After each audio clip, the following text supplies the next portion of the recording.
Stores தான். பண்டிகை என்றால் வேலவன் ஸ்டோர்ஸ் தான். விழா காலங்கள் எல்லாம் வேலவன் ஸ்டோர்ஸோடு. பணத்துக்காகவே சமுதாய எக்கேடு கெட்டு போனால் என்ற வகையில் இன்றைக்கு நடிகர்கள்லாம் நடித்து கொண்ட நிலையில் நம்ம அழைப்பு கொடுத்து பொதுச் செயலர்கிட்ட இதே கேள்வி கேட்டீங்க.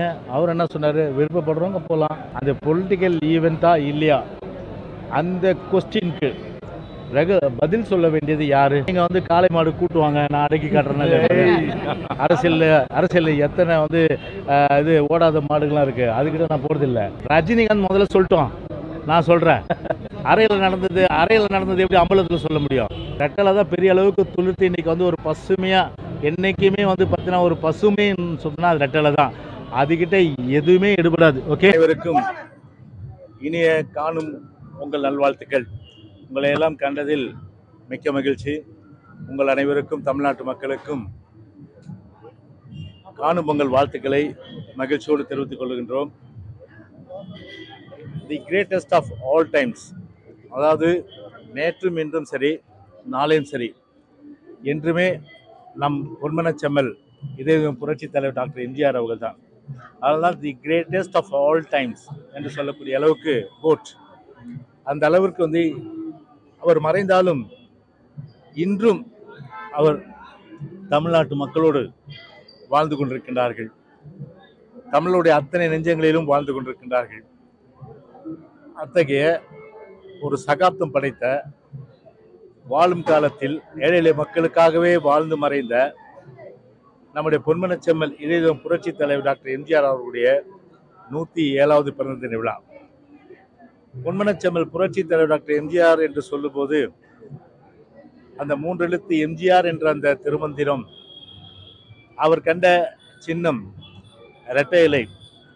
அவர் இயக்கத்தை 1972 தோற்றுவித்து திராவிட முன்னேற்ற கழகத்தை தோற்றுவித்த காலத்திலிருந்து 11 ஆண்டு காலம் வனவாசத்துக்கு அனுப்பி, அது மட்டுமல்லாமல் பேரறிஞர் அண்ணா அவர்கள் தலைமையிலே திராவிட முன்னேற்ற கழகம் துவங்கிய போது அன்றிலிருந்து 1957, 62, அதே போன்று 67, 71 இந்த தேர்தல்கள், அதாவது புரட்சித் தலைவர் எம்ஜிஆர் அவர்கள் திராவிட முன்னேற்ற கழகத்திலிருந்து வெளிவருவதற்கு முன்பாக இந்த தேர்தல்களில், சட்டமன்ற தேர்தல்களிலே மகத்தான வெற்றியை திராவிட முன்னேற்ற கழகத்திற்கு தந்தவர் பொன்மனச்செம்மல் புரட்சி தலைவர் டாக்டர் எம்ஜிஆர் அவர்கள்.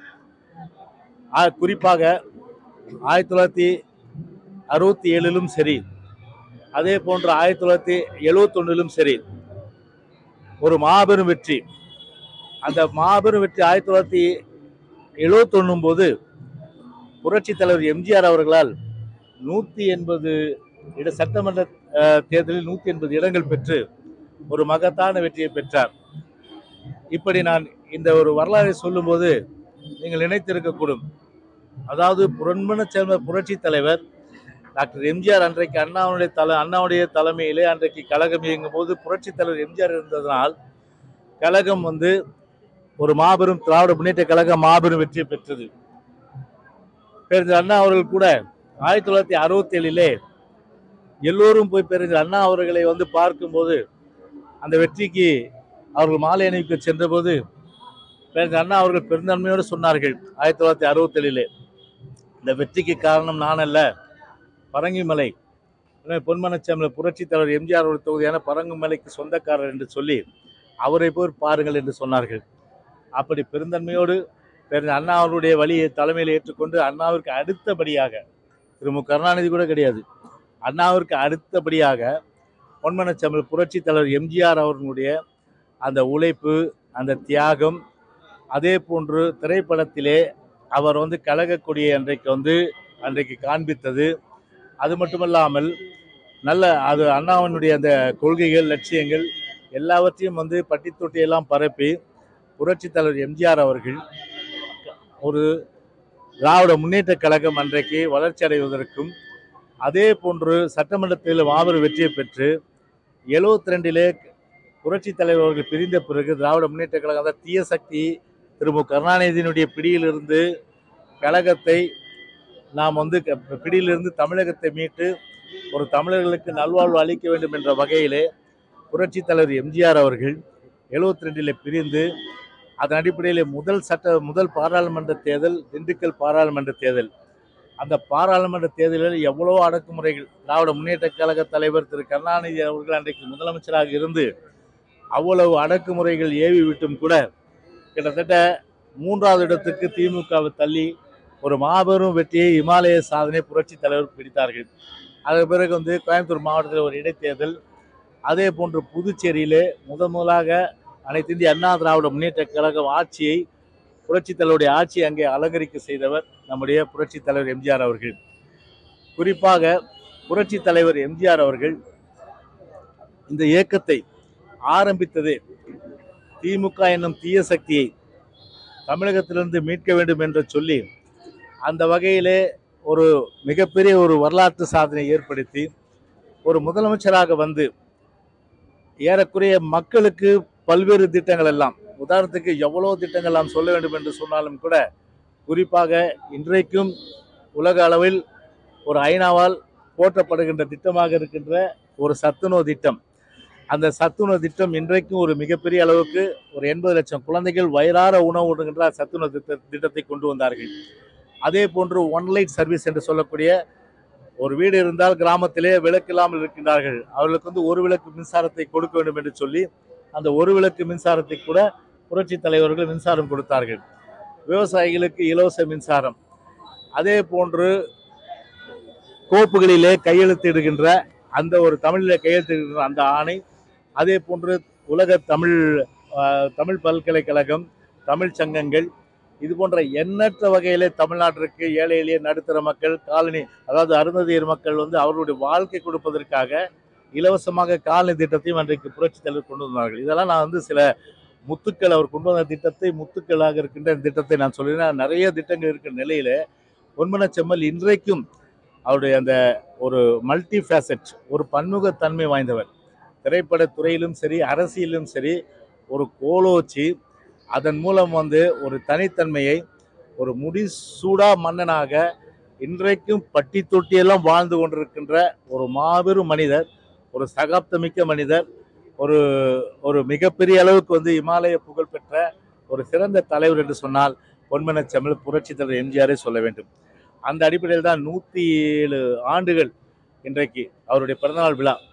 அப்படி இருந்தும் கூட இன்றைக்கு பட்டி தொட்டியெல்லாம் அவருடைய பாடல்கள் இன்றைக்கு ஒலித்து கொண்டிருக்கிறது.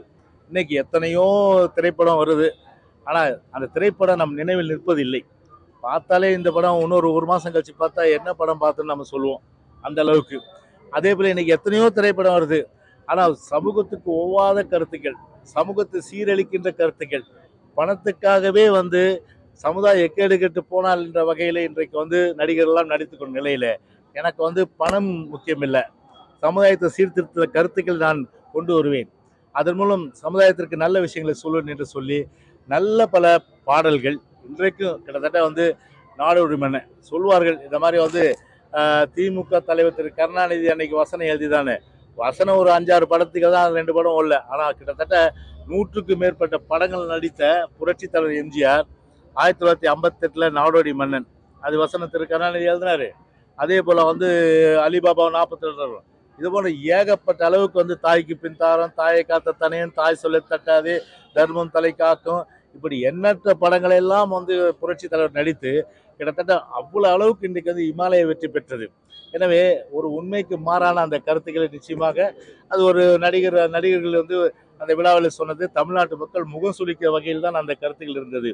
அப்படிப்பட்ட நிலையில இன்றைக்கும் பார்த்தீங்கன்னா அந்த சித்தாந்த பாடல்கள், தத்துவ பாடல்கள் வாழ்ந்தது. அதாவது வேப்ப மர உச்சியில் நின்று பேய் ஒன்று ஆடுதுன்னு விளையாட போகும்போது சொல்லி வைப்பாங்க, உங்கள் வீரத்தை குழுந்திலேயே கிள்ளி வைப்பாங்க, வேலையற்ற வீணர்களின் மூளையற்ற வார்த்தைகளை வேடிக்கையாக கூட நம்பி விடாதே, நீ வீட்டுக்குள்ளே பயந்து கிடந்து வெம்பி விடாதே. அப்படியெல்லாம் நாங்கள்லாம் அந்த பாட்டை கேட்டு தான் இன்னைக்கு தைரியமாக இன்னைக்கு பேசிட்டு இருக்கிறோம். எங்களுக்கெல்லாம் ரோல் மாடல் யாருன்னா புரட்சி. எங்களுக்கு மட்டும் இல்லை, தமிழ்நாட்டு மக்களுக்கு அவரோட ட்ரெஸ் சென்ஸு இன்னைக்கு அடிக்க முடியாது. அந்த ட்ரெஸ் சென்ஸில் அன்பே படம் பார்த்தீங்களா, அதில் பாருங்க இன்னைக்கு ஆடுறாங்களே டான்ஸு, அதில் புரட்சி தலைவர் எம்ஜிஆர் ஒரு டான்ஸ் ஆடுவார், புலியைப்பார் நடுவிலேன்னு. அந்த பாட்டை போய் வீட்டில் போய் கேட்டு பாருங்க. இன்னைக்கு அவ்வளோ தூரமாக ஜம்ப் பண்ணுவார் அவர். அந்த அளவுக்கு அந்த அந்த அந்த டான்ஸ்லேயும் சரி, எடிட்டிங்லேயும் சரி, டைரக்ஷன்லையும் சரி, அந்த அளவுக்கு திரைத்துறையில் கருத்துக்கள் அதான் முக்கியம்.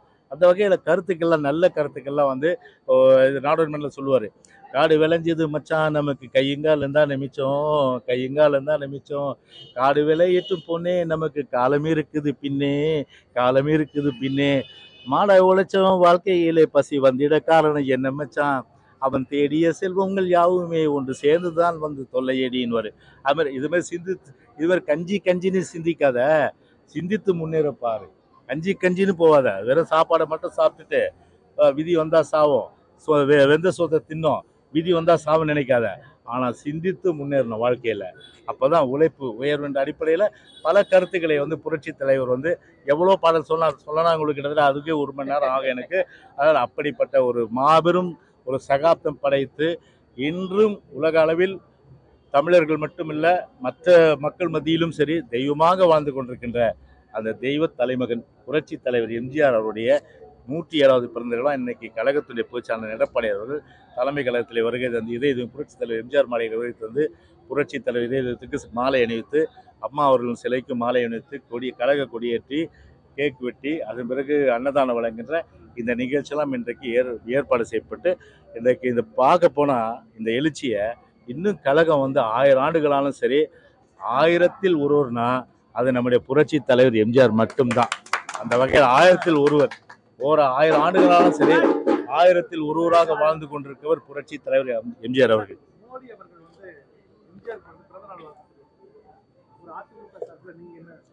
இல்லை, இப்போ புரட்சி தலைவர் எம்ஜிஆர் வந்து இந்திய அளவில் போற்றப்படுகின்ற தலைவரில் உலக அளவில் போற்றப்படுகின்ற தலைவர். எனவே அப்படிப்பட்ட ஒரு மாபெரும் தலைவருக்கு வந்து வாழ்த்து சொல்வது என்பது ஒரு நல்ல விஷயம் தானே. இல்லை, நல்ல விஷயம் தானே வாழ்த்து சொல்கிறது. அவர் வந்து ஒரு மாபெரும் தலைவர். அவர் அந்த மாபெரும் தலைவருடைய பிறந்தநாள் விழாவுக்கு வந்து எல்லா தலைவரும் வாழ்த்து சொல்கிறது என்பது சொல்வார். அதுக்கு கூட்டணிக்கு சம்மந்தம் இல்லை. அதனால் கூட்டணி பொறுத்தவரையில் அது வந்து கிடையாத ஒன்று, இப்போது இல்லை எப்போது இல்லைன்னு சொல்லிட்டு நம்முடைய பொதுச் செயலாளரை பொறுத்தவரை தெளிவுபடுத்தியிருக்காரு. ஆனால் அழைப்பு கொடுத்து பொதுச் செயலாளர்கிட்ட இதே கேள்வி கேட்டீங்க.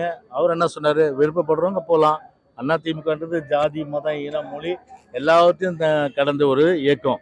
எனவே அந்த வகையில் பார்த்தீங்கன்னா வந்து எல்லாருமே போகலாம். அதில் வந்து விருப்பப்படுறவங்க போகலாம். என்னை பொறுத்தவரை வந்து இப்போ வந்து இறைவன் வந்து எங்கே இருக்கிறான், உங்ககிட்ட இருக்கிறான், எங்கிட்ட இருக்கிறான், இவங்க கிட்ட இருக்கிறான். அதுக்கு நான் சொல்லட்டுமா, அதை உள்ளதை சொல்லி நன்மை செய்தால் உயிர்கள் உண்மை வணங்கும், நிலை உயரும் போது பணிவு கொண்டால் உயிர்கள் உண்மை வணங்கும், ஆசை கோபம் களவு கொள்வன் பேச தெரிந்த மிருகம், அன்பு நன்றி கருணை கொண்டவன் மனித வடிவில் தெய்வம். அன்பு நன்றி கருணை, யார்கிட்ட அன்பு இருக்கோ, யார்கிட்ட நன்றி இருக்கோ, யார்கிட்ட கருணை இருக்கோ அவங்க மனித வடிவில் இருக்க தெய்வங்கள். எனவே அதை முதல்ல வளர்த்துங்க. உங்க கண்ணாடி முன்னாடி போய் பாருங்க, டெய்லியும் பார்த்துட்டு அன்பு எனக்கு இருக்கு, நன்றி இருக்கு, நன்றி உடையனா இருக்க, கருணை உடையனா இருக்க, ஓ என்கிட்ட கடவுள் இருக்கப்பா, அது போதாது. அதுதான் சொல்றேங்க. அதனால சொல்றேன், எனக்கு வந்து பேரது அண்ணா வகையில ஒன்றே குலம் ஒருவனே தேவன். நான் ஒன்றே குலம் ஒருவனே தேவன். ஸோ அந்த வகையில் பார்த்தீங்கன்னா அந்த அண்ணாவுடைய பிரின்சிபலில் அந்த வகையில் வந்து இறைவன் எங்கே இருக்கிறான் அவ்வளோதான். அதனால் வந்து நான் சொன்ன அந்த குவாலிட்டி, அந்த தன்மைகள் வந்து ஒவ்வொருத்தரும் வளர்த்துக்கிட்டாலே போதும், அதுவே வந்து கடவுள் அவங்க வந்து அங்கே இருக்கிற குடிகள். அதனால் நான் என்னை பொறுத்தவரை நான் போகல. விருப்பம் போகல, நீங்கள் போயிட்டு வாங்க. இல்லை, நீங்கள் போயிட்டு வாங்க. நீங்கள் போயிட்டு அவங்கள யார் தடுத்தாங்களா? இல்லை, இங்கே இருக்கிறவங்கலாம் போகிறதுக்கு யாராவது தடுத்தாமா? யாரும் தடுக்கலையா? அவங்க விருப்பப்படுறவங்க போயிட்டு வரலாங்க. என்னை பொறுத்தவரை பார்த்தீங்கன்னா எனக்கு வந்து பார்த்தீங்கன்னா ஒன்றே குலம் ஒருவனே தேவன் பிரின்சிபல். அது மட்டும் இல்லாமல் இந்த அன்பு நன்றி கருணை இது மூணுமே வந்து பார்த்தீங்கன்னா நான் ஃபாலோ பண்ணுறேன். அதனால் பார்த்தீங்கன்னா எங்கிட்டே இறைவன் இருக்கிறோம். என்னை போல் வந்து நீங்களும் அந்த பிரின்சிபல் வளர்த்துறோம், உங்ககிட்ட இறைவன் இருக்க போகிறோம். அதான் ஜனவரி 22ஆம் தேதியை வந்து ஒரு பொலிட்டிக்கல் ஈவெண்ட்டாக மாற்றிட்டாங்க. ஜனவரி 22ஆம் தேதியை ஒரு பொலிட்டிக்கல் ஈவெண்ட்டாக மோடி ஈவெண்ட்டாக மாற்றிட்டாங்க சொல்லிட்டு ராகுல் காந்தி சொல்லியிருக்காங்க. ஜனவரி 22ஆம் தேதியை ஆர்எஸ்எஸ் மற்றும் பிஜேபி இதை வந்து ஒரு பொலிட்டிக்கல் ஈவெண்ட்டாக மாற்றிட்டாங்க, மோடி ஈவெண்ட்டாக மாற்றிட்டாங்க அப்படின்னு சொல்லிட்டு. இல்லை, இப்போ எந்த ஒரு நிகழ்வும் அது வந்து தேர்தல் சமயத்தில் வந்து அது சொல்லுவாங்க, புரியுதுங்களா? ஆனால் நீங்கள் கேட்குற கேள்வி பார்த்தீங்கன்னா அது பொலிட்டிக்கல் ஈவெண்ட்டா இல்லையா, அந்த கொஸ்டினுக்கு பதில் சொல்ல வேண்டியது யாரு?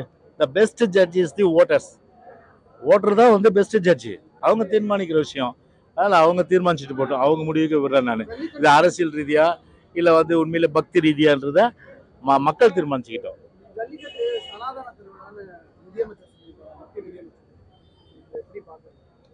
ஜல்லிக்கட்டு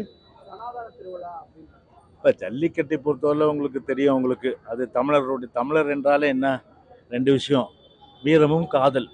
அந்த 2ம் வந்து தான் தமிழருடைய இது. ஏன்னா அதில் வந்து பார்த்தீங்கன்னா இந்த வீரம் இல்லாதவன் தமிழன் கிடையாது, காதல் இல்லாதவன் தமிழன் கிடையாது. ஏன்னா அந்த வகையில் வீரத்தின் சின்னம் அது ஜல்லிக்கட்டுன்றது. இப்போ கூட நீங்கள் வந்து காளை மாடு கூட்டுவாங்க, நான் அடக்கி காட்டுறேன்னா இல்லை பேர் அரசியலில் எத்தனை வந்து இது ஓடாத மாடுகள்லாம் இருக்குது, அதுக்கிட்ட நான் போகிறதில்லை. காளை மாடுகள் வந்தால் தான் நான் அடக்கிறது. நான் அதை வர சொல்லுங்க, நான் அடக்கிறேன். நான்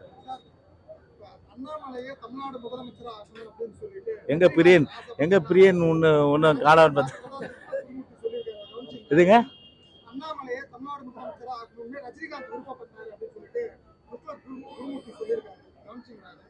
அதாவது இப்போ குருமூர்த்தி ஸ்பீச்சை கேட்டேன் நான். ஸ்பீச்சில் வந்து அவருடைய ஆசையை சொல்லியிருக்காரு. இப்போ நீங்கள் வந்து என்ன சொன்னால், இப்போ இதுக்கு வந்து திரு ரஜினிகாந்த் சொல்லணும். ஸோ 4 அறையில் வந்து பேசுகிற விஷயம், திரு ரஜினிகாந்த் ஓப்பனாக வந்து சொல்ல ஒரு விஷயம் இல்லையா? ஓப்பனாக சொன்னாரா? ஓப்பனாக சொல்ல. ஆனால் அவர் இவர்கிட்ட சொன்னதா இவர் சொல்கிறார். யார்? திரு குருமூர்த்தி அது துக்ளக் விழாவில் சொல்கிறாரு. ஓகே, இதை வந்து தெளிவுபடுத்துறது யார்? நான் சொன்னேன்னா சொல்லியான்னு சொல்லிட்டோம். ரஜினி சொல்லிட்டோம், நான் சொல்கிறேன். அப்புறம் ரஜினிகாந்த் முதல்ல சொல்லிட்டோம், நான் சொல்கிறேன். அறையில் நடந்தது எப்படி அம்பலத்தில் சொல்ல முடியும்? அறையில் நடந்தது அறையில் இருக்குது, அம்பலத்தில் வந்து சொல்லிட்டோம். அம்பலத்தில் வந்து சொல்கிறது நான் சொல்கிறேன். நான் அப்போ பதில் கொடுக்குறேன். ஆனால் எது எப்படி இருந்தாலும் சரி, அதெல்லாம் இலவு காத்த கிளி, அது நடக்காத விஷயம். தமிழ்நாட்டை பொறுத்தவரை வந்து 2026 அனைத்து இந்திய அண்ணா திராவிட முன்னேற்ற கழக அம்மாவுடைய ஆட்சி, புரட்சி தலைவருடைய ஆட்சி, அதன் எடப்பாடி தலைமையில மலரும். இதுதான் வந்து எழுதப்பட்ட விதி. ஏன்னா அப்படி இருக்கும்போது இது வந்து குருமூர்த்தி சொல்லிட்டாரு, ரஜினிகாந்த் சொல்லிட்டாரு, அவரு சொல்லிட்டாரு, இவரு சொல்லிட்டாருன்னு அப்படிலாம் நீங்க சொன்னா அதெல்லாம் நடக்காத விஷயம். அதெல்லாம் வேற என்னங்க, அவங்க எவ்வளோ ட்ரை பண்றாங்க வளர்றதுக்கு, அது அவங்க ஆசை. அது வந்து பார்த்தீங்கன்னா எங்கள் கட்சி வந்து ரெட்டலை தான் பெரிய அளவுக்கு துளுர்த்து இன்னைக்கு வந்து ஒரு பசுமையாக, என்றைக்குமே வந்து பார்த்தீங்கன்னா ஒரு பசுமைன்னு சொன்னால் அது ரெட்டலை தான். அதுகிட்ட எதுவுமே எடுபடாது. ஓகே, இந்த வீடியோ உங்களுக்கு பிடிச்சிருந்தா ப்ளீஸ் லைக் அண்ட் ஷேர் பண்ணுங்க. மறக்காம எங்க சேனலை சப்ஸ்கிரைபும் பண்ணுங்க.